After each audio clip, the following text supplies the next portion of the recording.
Halo, Assalamualaikum warahmatullahi wabarakatuh. Balik lagi di dunia Dian Kebudayaan, salam budaya. Teman-teman, kita kali ini akan ngebahas soal keris lagi nih ya. Tapi perasaan memang bahasannya soal keris aja kan. Ya kebetulan di kebudayaan itu kan saya suka keris, jadi akan kebanyakan bahas soal keris. Tapi tidak dimungkinkan juga membahas yang lain seperti sejarah dan kebudayaan yang lainnya, seperti di video-video sebelumnya. Nah, kali ini kita akan membahas yang menarik ini di keris ini teman-teman. Nah, kalau kita ngomong kebudayaan, seni dan lain sebagainya itu kan suka ada seni atau teknologi yang dahulu itu pernah ada, pernah banyak dibuat, lalu sekarang udah nggak ada lagi gitu. Udah orang sekarang udah nggak menguasai teknologinya gitu kan. Nah, di keris juga ada ini teman-teman. Ini adalah teknologi yang terkait dengan hiasan Rino Djawadi.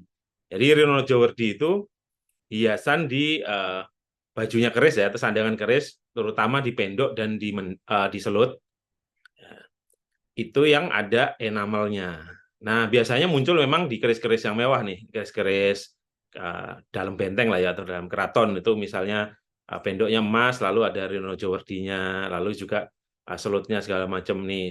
Contoh-contohnya yang tadi itu teman-teman ya. Nah, sekarang ini teman-teman, itu sudah tidak ada lagi pengrajin yang bisa membuat gitu.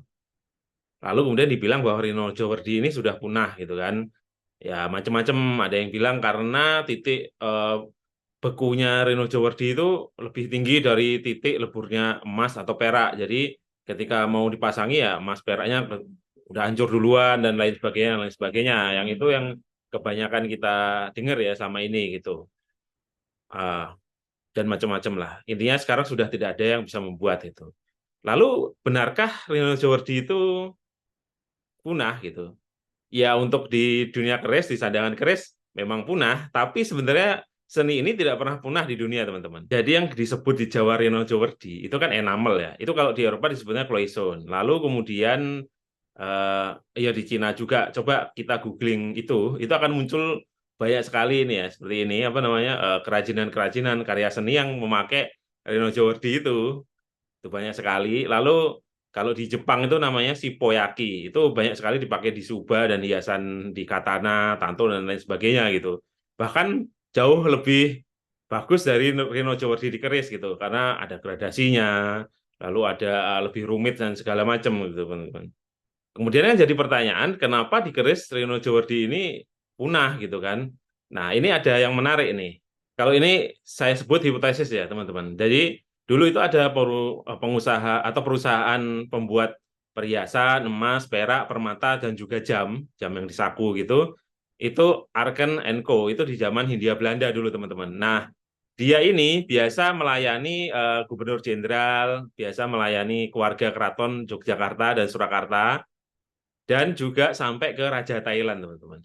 Ini yang kemudian diduga sering mendapat pesanan dari keraton. Makanya Rino Djawadi di Pendok dan di Solo Keraton itu kemungkinan dikerjakan oleh mereka itu. Nah, perusahaan perhiasan ini itu udah meninggalkan Indonesia di tahun 50-an kalau nggak salah. Setelah sahabat ya, 3 tahun setelah sahabat mereka ada, mereka meninggalkan. Karena waktu itu Indonesia kan sering terjadi apa namanya pengusiran bangsa-bangsa Belanda, apa masa bersiap segala macam yang membuat bangsa Belanda memang atau bangsa Eropa banyak yang eksodus ke luar negeri gitu.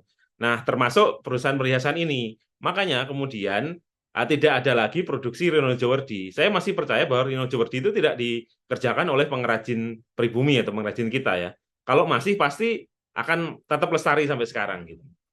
Karena itu Reno Djawadi yang di lama pun di sandangan keris yang lama kebanyakan muncul di emas sama di swasa ya. Bahkan di perak pun jarang terlihat gitu. Ya karena dulu yang mesen warga keraton gitu. Karena mahal banget ini teman-teman ya. Apa namanya? Ragam hias ini. Sekarang pun kalau kita lihat di pasar-pasar luar negeri yang benda hias kecil-kecil aja itu, yang tidak sebanyak pendok itu aja, tidak serumit itu aja itu kalau dihias dengan koisin atau enamel ini harganya lumayan gitu. Nah, karena dulu hanya dibuat oleh orang Eropa dan untuk kalangan keraton, maka kemudian memang tidak tergetok tular sampai ke pengrajin saat ini. Kalau pengrajin saat ini itu kalau bikin pendok yang non Rino Djawadi itu masih bagus teman-teman, masih estafet lah kerajinan itu, termasuk membuat warangka dan lain sebagainya gitu. Nah, saya lebih setuju dengan hipotesis ini bahwa Dulu yang buat memang orang Eropa, perhiasan, dan sekarang masih dilakukan oleh orang Eropa gitu. Sementara di Indonesia sudah tidak ada. Kalau dulu orang pribumi udah ada yang membuat, minimal masih bertahan di perhiasan atau benda seni yang lain. Toh terbuktinya tidak ada, karena ini memang sudah termasuk seni yang mahal. Toh kalaupun memang dulu ada pengrajin kita yang bisa membuat, atau sekarang mungkin ada yang bisa membuat, ya belum tentu akan membuat karena mahal teman-teman ya. Ini sebuah seni yang mahal itu. Nah, inilah yang kemudian membuat Rino Djowerdi ini punah atau tidak lestari gitu. Lalu kemudian diskusi tentang Rino Djowerdi ini ya cuma sekedar wacana, bagaimana menghidupkan lagi tanpa pernah ada upaya nyata ya, karena tidak murah tadi itu, maka ya hanya sekedar diskusi itu. Sampai suatu hari ada seorang pekeris senior, kolektor senior segala macam, namanya Pak Dokter Karta. Pak Dokter Karta ini tidak hanya buat Reno Djowerdi, tapi dia juga mengorbankan halaman belakang rumahnya itu taman yang indah menjadi pesalen. Jadi membuat keris-keris dengan lipatan-lipatan yang sampai 1 juta lipatan, lalu juga pakai meteorit, mendatangkan meteorit yang sangat banyak, lalu ditempa sendiri karena mungkin tidak percaya dengan pembuat keris di luar sana ya. Jadi pengen membuat sendiri, pengen dengan kualitas yang sangat tinggi, yang bisa menyamai keris-keris nom-noman dan segala macam. Dan Dokter Jakarta itu berhasil membuat gitu teman-teman, yang sudah mendekati lah ya, dan udah di atas keris-keris buatan di luar sana gitu. Bahkan seorang senior pernah membawa keris Dokter Karta ini untuk ditangguhkan di 7 orang penangguh, dan 6 dari 7 itu menyatakan itu keris tua nom-noman gitu. Saking bagusnya ya kerisnya ya. Nah, beliau kemudian tidak puas dengan hanya keris itu, juga membuat sandangan gitu. Nah, salah satunya Rino Djowerdi nih, karena ini kan sering udah jadi wacana nih di perkerisan, tapi tidak pernah ada satupun yang berhasil membuat kembali gitu. Lalu Dokter Kata mempelajari dan mendatangkan bubuk ini tadi itu dari Amerika ya, dari temennya. Lalu kemudian trial and error untuk menciptakan kembalinya. Seperti yang tadi disebut ya, memang saya pernah baca juga bahwa enamel ini itu butuh suhu yang sangat tinggi ya, di hampir 800 derajatan lah gitu, dan lebih mungkin ya, untuk bisa mengeras menjadi kayak beling gitu ya, kayak ya enamel gitu. Sementara ini kan dilekatkan di perak dan emas yang logam logam lunak itu, yang titik didihnya hampir segitu juga gitu. Maka kemudian yang terjadi adalah enamelnya mengeras, emasnya meleleh atau peraknya, dan ini dialami Dokter Karta gitu. Ini teman-teman lihat di gambar ini percobaan beliau yang leleh gitu. Nah, bisa dibayangkan kan berapa biaya yang dibutuhkan gitu. Saya aja mesen pendok itu nabung dulu ada perak gitu kan.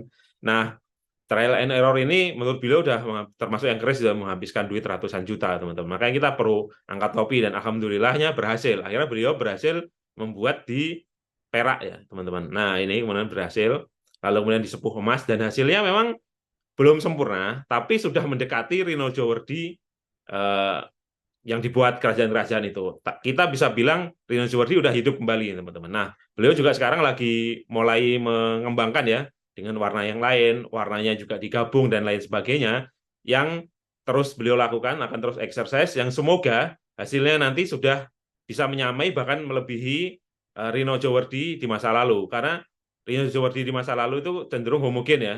Siapa tahu bisa membuat kayak yang Subha tadi itu, yang warnanya bisa gradasi-gradasi gitu teman-teman. Itu kan keren ya kalau kita bisa membuat itu. Jadi melalui video ini juga tulisan saya sebelumnya, sebelum video ini saya sudah membuat tulisan tuh, saya mengapresiasi Dokter Karta.